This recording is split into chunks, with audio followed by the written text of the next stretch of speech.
Mtazamaji, hivi ndivyo ambavyo Waziri Mkuu Daktari Mwigulu Lameck Nchemba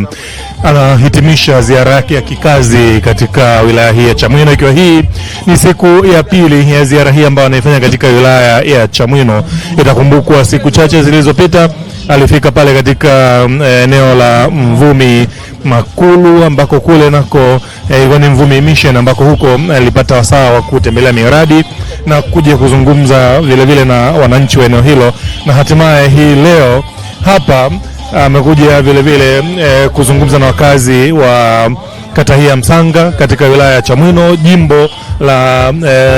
Chamwino, ambapo huku alianza na ukaguzi wa mradi wa maji wa miji 28 katika eneo la Chamwino, ambako baada ya ukaguzi huo akaweka jiwe la msingi na hatimaye akaja kuzungumza na wakazi katika eneo hili la Msanga, ambapo amehitimisha ratiba hiyo. Na hivi sasa kama unavyomshuhudia, waziri mkuu ameenda kuzungumza na miongoni mwa wananchi waliojitokeza hapa, ambaye yeye aliomba msaada kwake na alimwahidi kwamba nitakuja kuzungumza nawe, na picha inayokuonesha hapo ni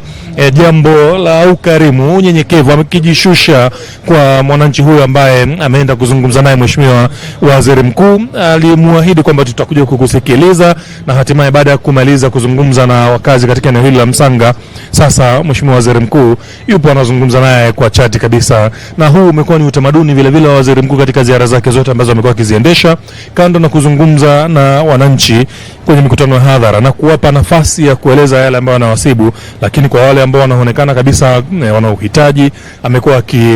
akienda kwao moja kwa moja akiwasikiliza na akiwasaidia yale ambayo yamekuwa ndio ombi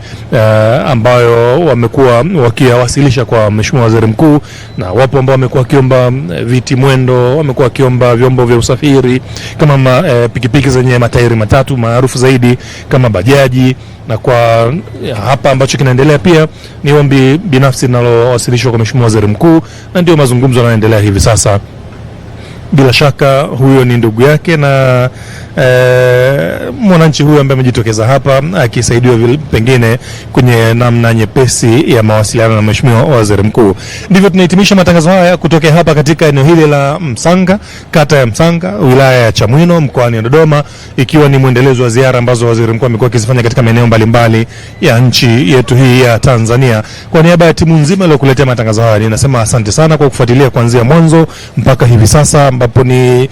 wastani wa saa 4 hivi tangu tulipoanza matangazo haya mpaka hivi sasa yanapotia nanga. Tukutane wakati mwingine katika kituo kingine. Mimi ni Asher Thomas, kwa niaba ya timu nzima iliyokuletea matangazo haya tunasema asante sana hadi wakati huo mwingine. Amani endelee kusalia nawe.